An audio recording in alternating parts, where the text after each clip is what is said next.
listening. No, if we didn't get to it because of time, we still want to hear from you. If you'd like to give us your feedback on the town hall meeting, you're invited to send your questions and comments to the same email address I mentioned earlier, townhall@aapa.org. And you can find that address on the easel signs posted at the exits. So now we're going to get ready to start our town hall meeting, the second annual. At this time, I'd like to invite our leaders on stage. They have already taken those seats. Please let me introduce them to you. First, we have the Academy's president, Steve Hansen. Round of applause for Steve. Next, we have AAPA's president-elect, Patrick Killeen. Patrick, thanks for joining us. And finally, we're joined by Academy's Executive Vice President and Chief Executive Officer, Bill Lineweber. Hi, Bill. Hello. I want to thank you all for being here and welcome to the town hall meeting. And thank you for taking part in the discussion. You're on the hot seat now. We also have with us today members of AAPA's House of Delegates, Board of Directors, and senior leadership staff. Thank you all for being here with us as well. Those of you that applies to. I don't know why you guys sat all the way in the back, but it's a small room, so it's okay. I can still see you. So we're going to begin with the questions. You guys can line up on the mics if you have questions. One at a time. Please don't rush the stage. You guys speak English, right? Okay, just want to make sure we're on the same page. We'll begin right now, and here you have a gentleman stepping up to the mic right now. We'll ask you to give us your name, if you would, and your question when you're ready. Hi. Hi, my name's Michael Funk. Can you hear me? Yes, I can. Okay, good. I can't hear myself. That's all right. I'm from the Sunshine State of Florida, although you can't tell because I don't have a tan. But we're fixing to have a conference in a couple of months, and one of the things we're going to do is we're inviting the presidents of the Florida Medical Association, the Florida Academy of Family Physicians, and the Florida Osteopathic Medical Association. We're inviting the president and president-elect of each of those groups, plus 4 state legislators, 2 House representatives and 2 senators. And the purpose, we're going to have a town hall meeting, and the purpose of that is to discuss the medical home model and how that applies to Florida and how we can get that going. And the thing that's exciting about that is that PAs are taking the lead in doing that. And I'd like to know what you guys think about AAPA doing that. Thank you for that question. Who wants to jump in, guys? So if I understand the question correctly, is to have a meeting where we bring in some top-level leaders and leaders of medical associations to do a similar sorts of thing and to talk about how the medical home is implemented or let them know that we exist. I think I need to understand the question a little better. Okay. It's first of all to discuss what the medical home is. How that is going to impact health care in a positive way. There are a bunch of issues about part of the reason for having a medical home model and the physician-led team of the medical home model is to keep medicine under the purview of doctors and not insurance companies.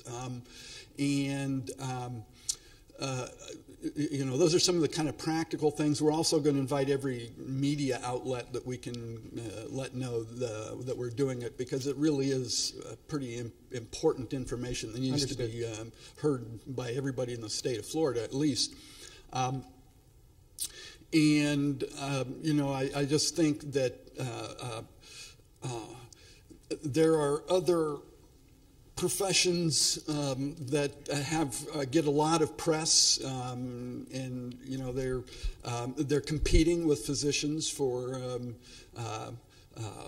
health care, for control of health care, and by especially PAs leading the rush on this issue, I just think it would give us some press that we're not getting otherwise. Well, I think that is absolutely an excellent thing, and I applaud you and the Florida Academy PAs for thinking of doing that.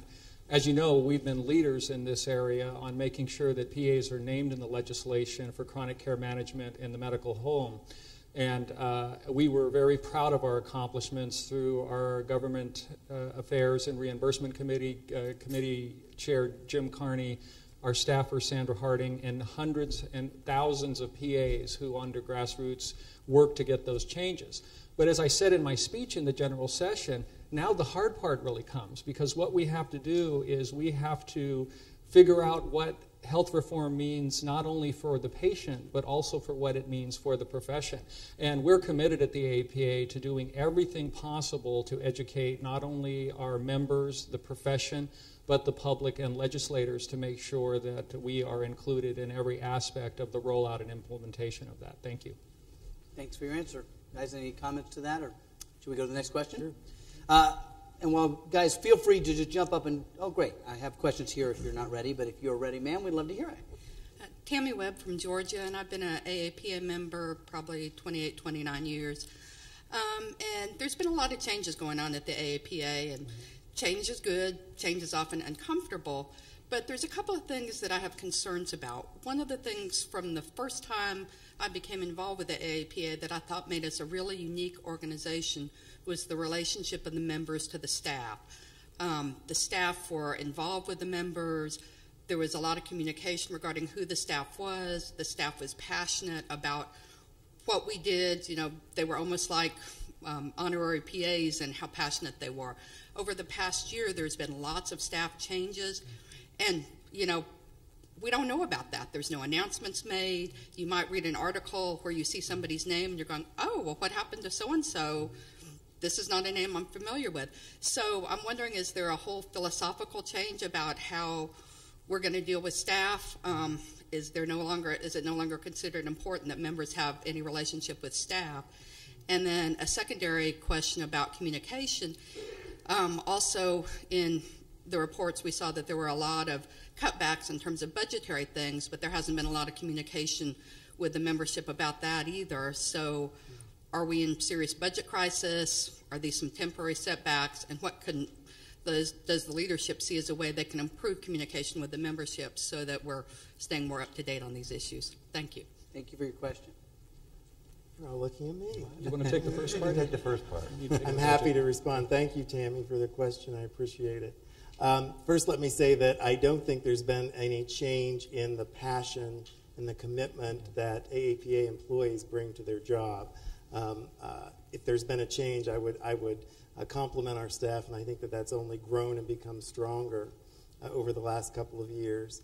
I would say, yes, there has been a philosophical shift in terms of what our expectations are and what the management competencies are that are really driving how we do business at the Academy. It was clear to me when I was hired and the expectations were put before me by the board of directors that the organization expected the AAPA to move to a significantly higher level of performance. And in doing so, we've looked across the organization and worked hard to identify ways that we can do that. And there have been, in doing that, needs at times to make some staff changes, and that is part of the change process.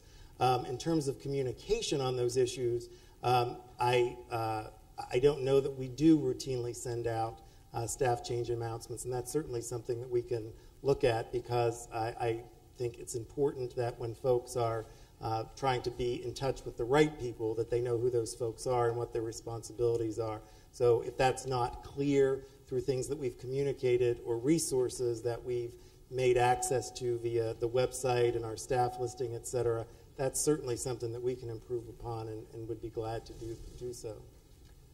In reference to the Academy's budget and finances, we're fiscally sound.